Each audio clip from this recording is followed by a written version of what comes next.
नमस्कार दोस्तों, स्वागत है आपका हमारे आरजे ग्लोबल स्टडी में। दोस्तों आइए आज समझते हैं बिहार बोर्ड के वर्ग दसम का फिजिक्स का दूसरा चैप्टर प्रकाश का अपवर्तन। प्रकाश परिचय। अपवर्तन और परावर्तन। प्रकाश एक ऊर्जा है जो हमें वस्तुओं को देखने में सहायता करती है। प्रकाश सीधी रेखा में चलती है। याद रखिए दोस्तों, ऑब्जेक्ट में पूछ सकता है प्रकाश गमन करती है तो कहिएगा प्रकाश सीधी रेखा में गमन करती है। प्रकाश का अपवर्तन किसे कहते हैं? जब प्रकाश की किरण एक पारदर्शी माध्यम से दूसरे पारदर्शी माध्यम में तिरछे प्रवेश करती है तो उसकी गति और दिशा बदल जाती है। इस घटना को प्रकाश का अपवर्तन कहते हैं। आइए इसकी कुछ मुख्य बातों को ध्यान से समझते हैं। अलग अलग माध्यमों में प्रकाश की गति अलग अलग होती है। गति बदलने के कारण प्रकाश की दिशा बदल जाती है। यदि प्रकाश लंबवत से प्रवेश करता है तो उसकी दिशा नहीं बदलती है। याद रखिएगा, जो 90 डिग्री पे प्रवेश करता है वह नहीं बदलता है। तिरछे प्रवेश करने पर ही अपवर्तन होता है। अगर सीधा प्रवेश करेगा तो वह अपवर्तन होगा ही नहीं। उसके बाद प्रकाश का परावर्तन किसे कहते हैं? जब प्रकाश किरण किसी सतह से टकराकर उसी माध्यम में लौट जाती है। याद रखिएगा, जब तक माध्यम नहीं बदलेगा वह अपवर्तन नहीं होगा। जब तक उसी माध्यम में वापस नहीं आएगा वह परावर्तन नहीं होगा। उसके बाद हमारे दैनिक जीवन में अपवर्तन का उपयोग। पानी में डाली हुई छड़ी टेढ़ी दिखाई देना, तालाब का पानी कम गहरा दिखाई देना, हीरे का अधिक चमकना, कैमरा सूक्ष्मदर्शी और दूरबीन में लेंस का प्रयोग किया जाता है। दोस्तों याद रखिएगा। अपवर्तन और परावर्तन में अंतर समझिए। प्रकाश दूसरे माध्यम प्रवेश करके दिशा बदलती है, प्रकाश उसी माध्यम में लौट जाती है। यह दो अलग माध्यमों की सीमा पर होता है। यह किसी सतह से टकराने पर होता है।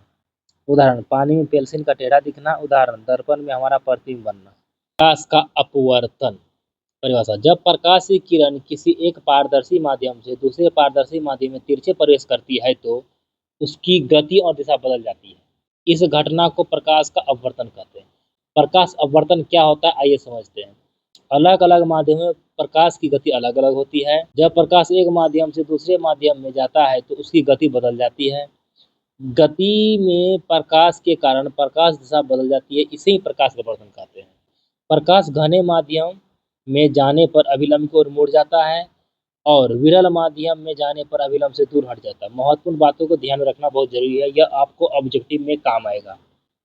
यदि प्रकाश किसी माध्यम में लंबवत प्रवेश करता है तो उसकी दिशा नहीं बदलती है। अपवर्तन केवल तिरछे प्रवेश करने पर ही होता है। अपवर्तन के कारण ही हमें अनेक प्रकृति घटनाएं देखने को मिलती है। लेंस अपवर्तन के सिद्धांत पर कार्य करता है। आइए समझते हैं प्रकाश के अपवर्तन के कारण। वह घटना है जिसमें प्रकाश एक माध्यम से दूसरे माध्यम में जाने पर अपनी दिशा बदल देती है। विभिन्न माध्यमों में प्रकाश की चाल अलग अलग होती है। वायु, जल, कांच आदि माध्यमों में प्रकाश की चाल समान नहीं होती है, सब में भिन्न भिन्न होती है। जब प्रकाश एक माध्यम से दूसरे माध्यम में प्रवेश करता है तो उसकी गति बदलती रहती है। गति में परिवर्तन होने के कारण प्रकाश की किरण अपनी दिशा बदल देती है। यदि प्रकाश विरल माध्यम से सघन माध्यम में जाता है तो वह अभिलंब से दूर मुड़ता है। यदि प्रकाश सघन माध्यम से विरल माध्यम में जाता है तो वह अभिलंब से दूर हट जाता है। मुख्य बात है, प्रकाश के अपवर्तन का मुख्य कारण विभिन्न माध्यमों में प्रकाश की चाल का अलग अलग होना। गति में परिवर्तन होने से दिशा में परिवर्तन जरूर होता है। याद रखिएगा दोस्तों। निष्कर्ष, प्रकाश जहाँ भी एक माध्यम से दूसरे माध्यम में जाता है और उसकी चाल बदल जाती है, वहाँ उसकी दिशा बदल जाती है। इस घटना को प्रकाश का अपवर्तन कहते हैं। विरल माध्यम और सघन माध्यम किसे कहते हैं? विरल माध्यम जिस माध्यम में प्रकाश की चाल अधिक होती है तथा अपवर्तनांक कम होता है उसे विरल माध्यम कहते हैं। जैसे वायु। वायु विरल माध्यम है। क्यों? क्योंकि इनके कणों के बीच की दूरी अधिक होने के कारण प्रकाश तेज गति से चलता है। याद रखिएगा। सघन माध्यम किसे कहते हैं? जिस माध्यम में प्रकाश की चाल कम होती है तथा अपवर्तनांक अधिक होता है उसे सघन माध्यम कहते हैं। जैसे जल, कांच, हीरा। कणों के बीच की दूरी कम होने के कारण प्रकाश धीमी गति से चलता है। याद रखने योग्य बात, विरल माध्यम में प्रकाश तेज चलता है तथा सघन माध्यम में प्रकाश धीरे धीरे चलता है। महत्वपूर्ण बात है, याद रखिएगा दोस्तों। किसी माध्यम का विरल या सघन होना दूसरे माध्यम की तुलना में तय किया जाता है। उदाहरण के लिए जलवायु की अपेक्षा सघन होता है, लेकिन कांच की अपेक्षा विरल होता है। या प्रकाश के अपवर्तन के नियम, आइए समझते हैं इसको। ये बहुत बड़ा मस्त क्वेश्चन है, क्योंकि ये एग्जाम में बार बार पूछता है, ऑब्जेक्टिव में भी ये क्वेश्चन पूछा जाता है। जब प्रकाश की किरण एक माध्यम से दूसरे माध्यम में तिरछे प्रवेश करती है तो उसकी दिशा में बदल जाती है। इस घटना को प्रकाश का अपवर्तन कहते हैं। याद रखिएगा दोस्तों, जब तक प्रकाश एक माध्यम से दूसरे माध्यम में नहीं जाएगा वो अपवर्तन नहीं होगा। अगर माध्यम से टकराकर लौट जाता है तो वह परावर्तन कहलाता है। प्रथम नियम समझिए। आपतित किरण आने वाली किरण, अपवर्तित किरण दूसरे माध्यम में जाने वाली किरण, तथा अभिलंब, ये अभिलंब तीनों एक ही तल में होते हैं। दूसरा, द्वितीय नियम, किसी निश्चित दो माध्यमों के लिए आपतन कोण आई की जया और अपवर्तन कोण आर की जया का अनुपात सदैव नियत रहता है। जैसे साइन आई बटा साइन आर बराबर नियतांक, यानी इसे एन से भी सूचित करते हैं। ये टॉपिक आपको ऑब्जेक्टिव में पूछेगा, इसको ध्यान से समझ लीजिए। विरल से सघन माध्यम में प्रकाश अभिलंब की ओर मुड़ जाता है, सघन से विरल माध्यम में प्रकाश अभिलंब से दूर मुड़ जाता है। याद रखिएगा दोस्तों, स्नेल का नियम किसे कहते हैं? किसी निश्चित दो माध्यमों के लिए आपतन कोण आई की जया यानी साइन आई, अपवर्तन कोण आर की जया यानी साइन आर का अनुपात सदैव नियत रहता है, उसे हम स्नेल का नियम कहते हैं। इसका शॉर्ट टर्म में परिभाषा समझिए। साइन आई बटा साइन आर बराबर एन यानी म्यू, जहां आई को हम आपतन कोण से सूचित करते हैं, आर को अपवर्तन कोण से सूचित करते हैं, एन को दूसरे माध्यम का पहले माध्यम के सापेक्ष अपवर्तनांक सूचित करते हैं। एन केवल दिए गए दो माध्यमों के लिए नियत होता है और माध्यम बदलने पर यह बदल जाता है। महत्वपूर्ण बातें, यह नियम केवल पारदर्शी माध्यमों पर लागू होता है। आपतन कोण बढ़ाने पर अपवर्तन कोण बढ़ता है, यानी साइन आई बटा साइन आर का मान नियत रहता है। पार्श्विक विस्थापन किसे कहते हैं, आइए आज समझते हैं। जब प्रकाश की किरण कांच के आयताकार स्लेब से होकर गुजरती है तो बाहर निकलने वाली किरण मूल आपतित किरण के समांतर होती है, लेकिन अपने मूल पथ से कुछ दूरी हट जाती है। इस दूरी को पार्श्विक विस्थापन कहते हैं। और शॉर्ट टर्म इसका परिभाषा समझिए। आपतित किरण के बढ़ाए गए पथ और निर्गत किरण के बीच की लंबवत दूरी को पार्श्विक विस्थापन कहते हैं। प्रमुख बातें, केवल आयताकार कांच के स्लेब में ही पार्श्विक विस्थापन होता है। निर्गत किरण मूल आपतित किरण के समांतर होती है। किरण की दिशा नहीं बदलती, केवल उसका स्थान बदलता है।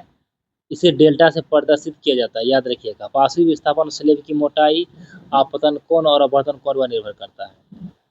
प्रकाश के अपवर्तन का प्रभाव, यानी इसका प्रभाव कहाँ कहाँ पड़ता है।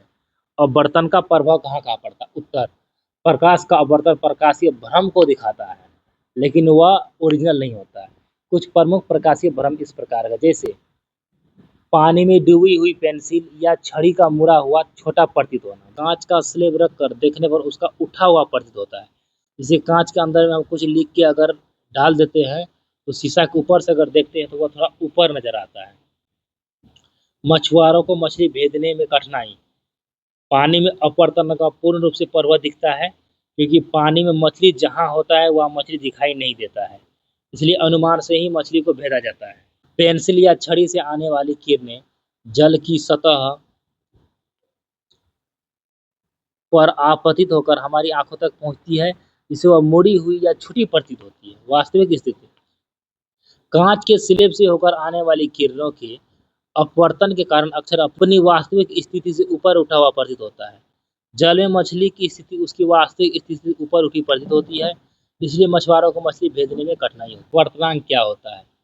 परिभाषा, किसी माध्यम में प्रकाश के निर्वात में वेग तथा उस माध्यम में प्रकाश के वेग के अनुपात को उस माध्यम का अपवर्तनांक कहते हैं।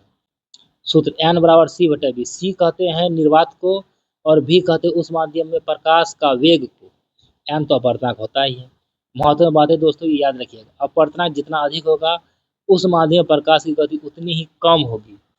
अपवर्तनांक जितना कम होगा उस माध्यम में प्रकाश की गति उतनी ही अधिक होगी। अपवर्तनांक सदैव एक या उससे अधिक होता है। वायु का अपवर्तनांक लगभग 1 के बराबर होता है, जबकि अन्य पारदर्शी माध्यमों का अपवर्तनांक 1 से अधिक होता है। ये आपको यहाँ तो शॉर्ट टर्म में लिखा आया हूँ, अगले पेज में आपको लगभग 8 से 10 अपवर्तनांक और माध्यम का चर्चा करूंगा, जो कि ऑब्जेक्टिव में आपको एनुअल एग्जाम में पूछा जाता है। ये परीक्षा के लिए शॉर्ट टर्म में याद रखिएगा, किसी माध्यम प्रकाश के निर्वात में वेग तथा उस माध्यम प्रकाश के वेग के अनुपात को उस माध्यम का अपवर्तनांक कहते हैं, n बराबर c/v। प्रमुख पदार्थ एवं उनके अपवर्तनांक। किसी पदार्थ का अपवर्तनांक आपतन कोण के मान पर निर्भर नहीं करता, बल्कि पदार्थ की प्रकृति और प्रकाश के रंग पर निर्भर करता है। पहले लेते हैं वायु। वायु का अपवर्तनांक होता है 1.0003। याद रखिएगा, अपवर्तनांक को म्यू या एन से सूचित करते हैं। बर्फ का अपवर्तनांक होता है 1.31। उसके बाद पानी का अपवर्तनांक होता है 1.33। एल्कोहल का अपवर्तनांक होता है 1.36। संगलित क्वार्टर्ज यानी 1.46। इसका होता है केरोसिन तेल, यानी गांव में कहा जाता है इसको मिट्टी तेल, इसका 1.47। और तारपीन तेल का भी 1.47। दोनों का कॉम्बिनेशन एक ही है और इसका उपयोग भी एक ही है। बेंजीन का होता है 1.50। क्राउन कांच का 1.52 होता है। कनाडा वाल्सम का होता है 1.53। खनिज नमक का होता है 1.54। कार्बन सल्फाइड का होता है 1.63। फिलिप्ड कांच का होता है 1.65। रूबिन यानी मानिक का होता है 1.71। नीलम का होता है 1.77। हीरा का होता है 2.42। आइए इसका कुछ महत्वपूर्ण बात समझते हैं। ये 16 का 16 आपको याद रखना है। किसी पदार्थ का अपवर्तनांक आपतन कोण पर निर्भर नहीं करता है, बल्कि पदार्थ की प्रकृति तथा प्रकाश के रंग पर निर्भर करता है। लेंस एक पारदर्शी प्रकाशीय माध्यम है जो कम से कम एक या दोनों ओर से वक्र सतहों से घिरा होता है। प्रकाश किरणों का अपवर्तन करके उन्हें अभिसरित या अपसरित करता है। सरल परिभाषा याद रखिएगा, दो अपवर्तक पृष्ठों से घिरा हुआ पारदर्शी माध्यम लेंस कहलाता है। लेंस दो प्रकार के होते हैं, उत्तल लेंस, अवतल लेंस। अगला मुख्य बातें समझिए दोस्तों। लेंस समांतर कांच या पारदर्शी प्लास्टिक का बना होता है। लेंस के दो मुख्य प्रकार होते हैं, एक उत्तल लेंस, एक अवतल लेंस। लेंस से संबंधित विभिन्न 8 परिभाषाएं आप लोगों को मैं आज बता रहा हूं। पहला क्वेश्चन है, प्रकाशीय केंद्र किसे कहते हैं? लेंस का वह बिंदु जिसे होकर गुजरने वाली प्रकाश किरण बिना विचलित हुए सीधे निकल जाती है उसे प्रकाशीय केंद्र कहते हैं। प्रकाशीय केंद्र को O से सूचित किया जाता है। दोस्तों याद रखिए, प्रकाशीय केंद्र से होकर गुजरने वाली प्रकाश किरण बिना विचलित हुए सीधे निकल जाती है, यानी ये टेढ़ा मेढ़ा नहीं होगा, ये सीधे ही निकल जाएगा। मुख अक्ष, वह सीधी रेखा जो लेंस के प्रकाशीय केंद्र से होकर गुजरती है और वक्रता केंद्र को मिलाती है, यानी ये रेखा, वह रेखा जो लेंस के मध्य में खींची जाती है, यानी ये रेखा।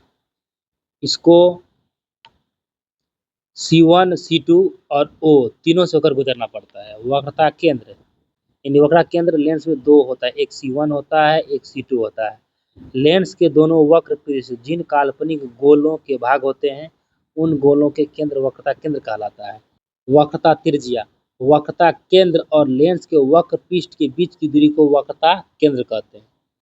लेंस में वक्रता त्रिज्या और वक्रता केंद्र दोनों दो होते हैं। C1, C2 वक्रता केंद्र हुआ, R1, R2 वक्रता त्रिज्या हुआ। मुख्य फोकस, उत्तल लेंस में समझिए, इसमें दोनों परिभाषा अलग अलग होगा, दोनों लेंस में अलग अलग परिभाषा होगा। उत्तल लेंस मुख्य अक्ष के समांतर आने वाली किरण, यानी मुख्य अक्ष के समांतर आने वाली किरण अपवर्तन के बाद जिस बिंदु पर मिलती है वह मुख्य फोकस कहलाता है। देखिए, अपवर्तन के बाद यहाँ जाके मिल गई, यह मुख्य फोकस कहलाता है। अवतल लेंस, मुख्य अक्ष के समांतर आने वाली किरण अपवर्तन के बाद जिस बिंदु पर आती हुई प्रतीत होती है उसे मुख्य फोकस कहते हैं। इसमें प्रतीत होगा, इसमें प्रतीत होके मिलेगा, उसे मुख्य फोकस कहते हैं। फोकस दूरी, प्रकाशीय केंद्र और मुख्य फोकस के बीच की दूरी को फोकस दूरी कहते हैं। प्रकाशीय केंद्र O और मुख्य फोकस बड़ा एफ के बीच की दूरी को छोटा एफ यानी फोकस दूरी कहते हैं। फोकल तल, मुख्य फोकस से होकर मुख्य अक्ष पर लंबवत खींचा गया काल्पनिक तल फोकल तल कहलाता है। यहाँ पे ये आपको फोकल तल हुआ, इसमें ये हुआ। छिद्र, लेंस के उस प्रभावी भाग का व्यास जिसे होकर प्रकाश किरणें गुजरती है छिद्र कहलाता है। देखिए, यहाँ जो गुजर रहा है, यहाँ जो ऊपर में गुजर रहा है, इसको हम छिद्र कहेंगे। परीक्षा के लिए आप याद रखिएगा, प्रकाशीय केंद्र को O से सूचित किया जाता है, मुख्य फोकस को F से, फोकस दूरी को छोटा f से। वक्रता केंद्र 2 होता है, C1, C2, वक्रता त्रिज्या 2 होता है, R1, R2। मुख्य अक्ष को यहाँ सूचित नहीं किया जाता है, यह एक सीधी रेखा होती है। नमस्कार दोस्तों, आज इस टॉपिक को यही खत्म करते हैं। अगले दिन आपको लेंस में अंतर का परिभाषा लेके आएँगे और लेंस से आगे का टॉपिक लेके आएँगे, क्योंकि वीडियो बहुत लंबा हो चुका है। नमस्कार दोस्तों, मिलते हैं एक अगले नए टॉपिक के साथ।